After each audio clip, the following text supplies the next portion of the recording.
a todos, vamos a comenzar este nuevo vídeo de la lección 5b que dedicaremos a los templos funerarios de Tebas Oeste. En Tebas Oeste destacan dos montañas. Por un lado el Kur, que desde la perspectiva del Valle de los Reyes tiene forma piramidal, y por otro lado la llamada Corona de Tebas, donde se asienta el templo de Mentuhotep III, un templo dedicado al dios Horus. Entre la llanura aluvial a los pies del comienzo de estas montañas tenemos toda una serie de templos funerarios del Imperio Nuevo. Estos templos funerarios eran llamados casas o templos de los millones de años. Este es su nombre original por parte de los egipcios. Y se sustentaban gracias a fundaciones realizadas en vida por los faraones, a los cuales, una vez muertos, se les debía rendir un culto funerario. En este panorama de Tebas Oeste, en primer lugar encontraríamos en el extremo sur el templo funerario de Ramsés III, que es el que os señalo ahora. A continuación el templo del faraón Ay y Horemheb de finales de la dinastía XVIII. Tal vez haya alguna vinculación original con Tutankamón en este emplazamiento, pero las inscripciones de momento nos hablan de Ay y Horemheb. A continuación el templo de Amenhotep, hijo de Hapu, un sabio de época de Amenhotep III, cuyo templo funerario es incluso de mayores dimensiones que otros dos templos situados justo a derecha e izquierda que suelen vincularse a Tutmosis I y Tutmosis II. Después tendríamos el templo funerario de Amenhotep III, a continuación el templo funerario del hijo de Ramsés II, Mereptah, le sigue el templo funerario de la reina faraón Tausert, el de Tutmosis IV, el templo funerario de Ramsés II, a continuación el de Amenhotep II y algunos más que quedan hacia el norte, pero si ahora nos vamos a Der el Bahari, evidentemente encontraríamos el famoso templo funerario de la reina faraón Hatshepsut y junto a ese templo de la dinastía XVIII, el de Mentuhotep II de la dinastía XI y también otra estructura de Tutmosis III. Y después en este pequeño valle encontramos pues los inicios de lo que iba a ser un templo funerario de Amenemhat I, si bien en otro momento ya comentamos cómo este emplazamiento se abandonó al hacerse su pirámide y su complejo funerario en la zona de El List, en el norte.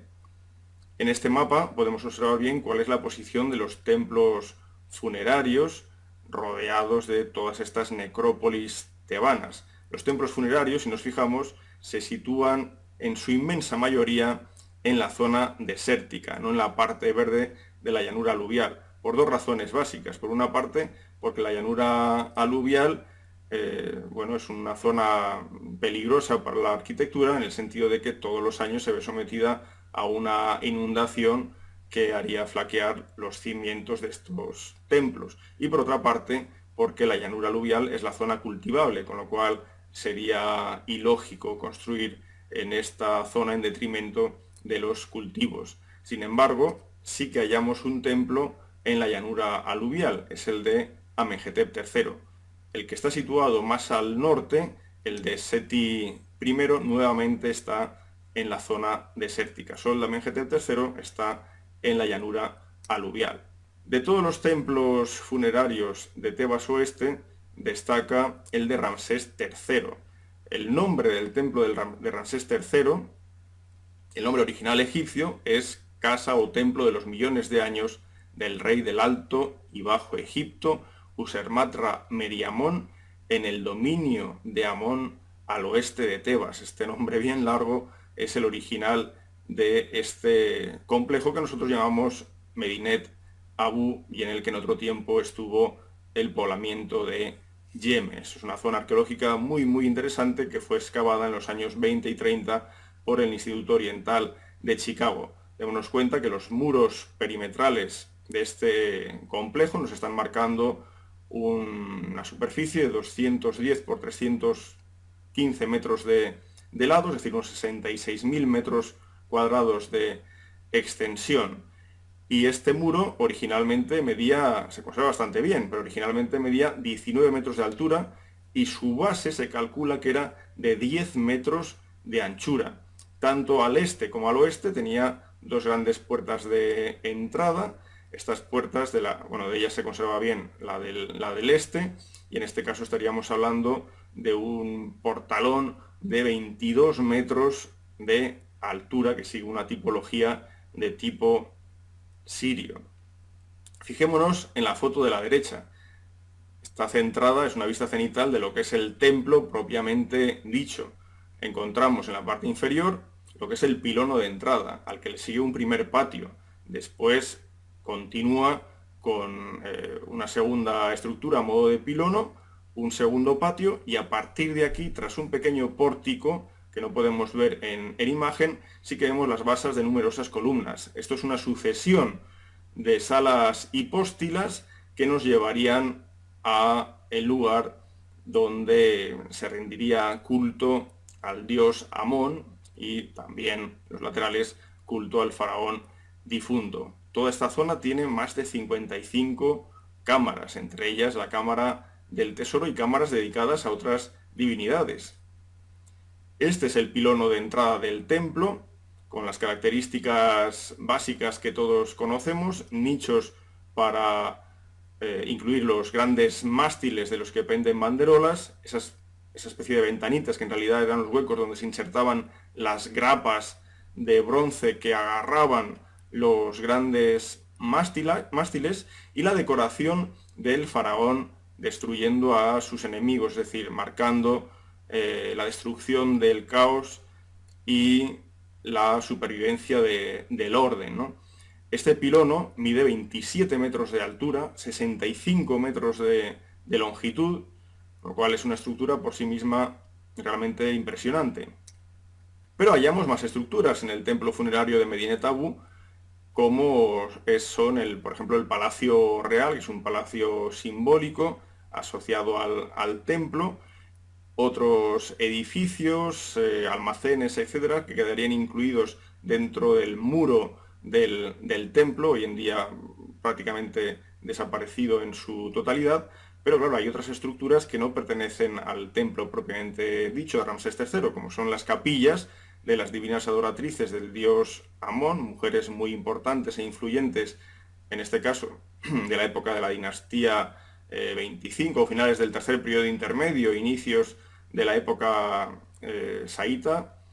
Y después también tenemos, por ejemplo, el templo de la dinastía 18, por lo tanto anterior al de Ramsés III, en cuya base parece que hubo en origen un templo de la dinastía 12 dedicado a la Ogdoada. Y justo a la izquierda de la imagen, debajo de la carretera, encontraríamos el muelle perfectamente conservado, excavado por Hugo Holscher, ahora, como digo, bajo de la carretera, pero que nos muestra una realidad, y es que los templos funerarios estaban conectados mediante canales con el Nilo. Podéis hallar planos, imágenes, etcétera, de este templo en la publicación de Hugo Holscher sobre el templo funerario de Ramsés III. Justo al norte del templo de Medinet Habu hallamos el de Ay y Horemheb, a continuación el de Amenhotep, hijo de Hapu, asociado a estos dos edificios que ya había mencionado, vinculados quizás a Tutmosis I y Tutmosis II, y después ya un gran templo como es el de Amenhotep III, este templo en la llanura aluvial. Es un templo realmente enorme, en origen tenía cerca de 385.000 metros cuadrados, la distancia entre la parte frontal y la parte posterior del muro que rodeaba todo el templo prácticamente podía llegar al kilómetro de longitud, y en el frente del templo lo único que queda de él son los dos grandes colosos. Son colosos que sin la base miden cerca de 18 metros de altura, pesan 1000 toneladas cada uno, y son obras, sabemos incluso el autor, son obras del escultor Men, que es el padre del famoso escultor Beck de época de Akenatón.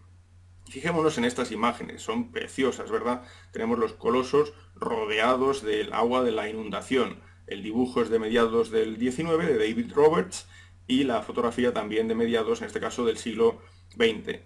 Bueno, la inundación llega a ocupar la superficie del lugar donde se había construido el templo.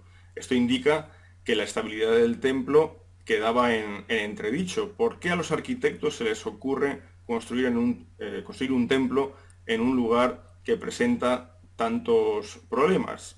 La respuesta nos lleva al campo de lo simbólico. Lo que se pretende hacer aquí es hacer del templo funerario de Amenhotep III la colina primordial, como en la mitología egipcia, la colina primordial que emerge de las aguas del Nun, del océano primordial. Y este es el efecto que aquí se conseguía cada año, pero que finalmente llevó a la ruina de este templo.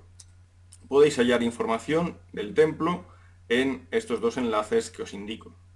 Al norte del templo de Amenhotep III hallamos el de Merneptah, a continuación el de Tauser, el de Tutmosis IV, el del príncipe Wachmose, el Rameseum de Ramsés II, pero centrémonos ahora un poquitín en el de Mereptah, el hijo de Ramsés II.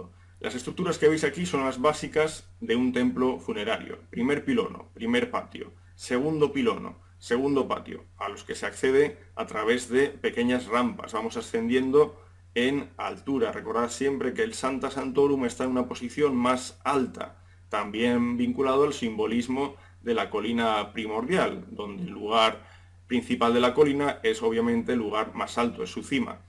Bien, tras el segundo patio hallamos en este caso, dos salas hipóstilas, el Sancta Sanctorum al final, y rodeando esta estructura central, almacenes, pero también un palacio, tal y como vimos en el templo de Medinet Abu. El resultado de las excavaciones de este templo es magnífico. Aquí ha trabajado un equipo suizo que ha realizado una obra realmente muy positiva para la conservación de este templo. Podéis hallar información del mismo en esta página. El siguiente templo funerario es el Rameseum, llamado así por Champollion. Es el templo funerario de Ramsés II, con los mismos puntos básicos: sucesión de dos pilonos, primer pilono, primer patio, segundo pilono, segundo patio, y salas hipóstilas que nos llevan finalmente a la parte más sagrada. Todo esto asociado a una gran cantidad de almacenes y a un palacio, y rodeado evidentemente por un muro. Fijémonos en esta estatua. Esta estatua destruida se sitúa en el segundo pilono del templo funerario de Ramsés II. Esta estatua la encontró aún perfectamente dispuesta en su posición Diodoro Sículo en el siglo I a.C. Y Diodoro Sículo dijo que leyó una inscripción en su base en la que hablaba de Osimandias, rey de reyes. Este Osimandias es evidentemente Usermatra, que es el nombre de entronización de Ramsés II. Este enorme coloso alcanza los 18 metros de altura. A esto hay que sumar la base, obviamente, con lo cual imaginémonos las dimensiones que podía adquirir esta estatua. Más allá hallamos el segundo patio, hacia la izquierda, en el que se encontraba otro coloso, en este caso de dimensiones más modestas, que corresponde a una figura de Ramsés II, cuya parte superior, cuyo torso, fue llevado, tal y como aparece en ese dibujo de la derecha, fue llevado por Giovanni Battista Belzoni en 1816 a Londres y hoy expuesto en el Museo Británico, y desde luego, pues, como vemos en la imagen de la izquierda, es una de las piezas estrella del Museo Británico, esa preciosa imagen de el rey Ramsés II. Tras el segundo patio encontramos la primera sala hipóstila. Fijémonos en los capiteles del eje central de esta sala. Son capiteles abiertos, mientras que los que quedan a la derecha, de menor tamaño, son capiteles cerrados. Recordemos lo que ya explicamos en la sala hipóstila de Karnak. La parte central es la que se ve bañada por los rayos de luz gracias a los claustra, a las ventanas de piedra, y por lo tanto la flor se abre y crea este capitel abierto, ¿no? Intentando recrear lo que dicta la propia naturaleza. Alrededor tenemos los almacenes. Los almacenes presentan bóveda de cañón. ¿Quién dijo que la bóveda de cañón es un invento de otras civilizaciones más tardías? Bueno, pues aquí lo tenemos aún perfectamente conservado. Es una bóveda de cañón hecha a partir de adobes. Lo interesante es que aquí se calcula que podía contener en total cerca de 16 millones y medio de litros de cereal, que serían capaces de sustentar a cerca de 3.500 familias. Por eso, cuando se produjeron las huelgas famosas de época de Ramsés III, los trabajadores protestaron delante de los templos funerarios porque sabían que allí había una gran cantidad de cereal conservado. Al norte del Ramesseum hallamos el templo funerario de Amenhotep II, y un poco más hacia el norte encontraríamos el templo del joven rey Siptah de finales de la 19, y a continuación el templo funerario de Tutmosis III llamado Henket Ang, que fue estudiado en 1906 por Legren y Weigel, en 1939 por Rique, y en fechas recientes, aún siendo objeto de estudio y excavación y limpieza, por parte de la española Miriam Seco. Precisamente de este último proyecto podéis encontrar información en la página que os indico. Y ya por último, cabe citar, aunque sea de esta manera breve, el templo funerario de la reina Hatshepsut, templo llamado originalmente Yeser Yeseru. Es un templo distinto a los demás, un templo que se integra en el paisaje del circo de Der el Bahari, y que tras su sucesión de terrazas, que vemos a la izquierda, terrazas y pórticos, nos lleva a través de una calzada de 13 metros de anchura y 400 metros de longitud al Templo del Valle, que ya quedaría situado junto a la llanura aluvial y conectado al río Nilo. Esta calzada, esta avenida, por supuesto, debía estar decorada con esculturas de la reina, árboles, etc. Podéis encontrar mucha información de este templo en estas obras que os indico en la pantalla. Y el templo situado más al norte es el de el rey Seti I, el faraón padre de Ramsés II. Este templo también corresponde a la misma estructura que hemos comentado hasta ahora, con esa sucesión de pilonos, patios, salas hipóstilas, palacio real asociado y almacenes situados alrededor de toda esta estructura, pero dentro del recinto del templo. Este templo se halla en una posición tan al norte que nos lleva prácticamente a la carretera que da acceso al Valle de los Reyes.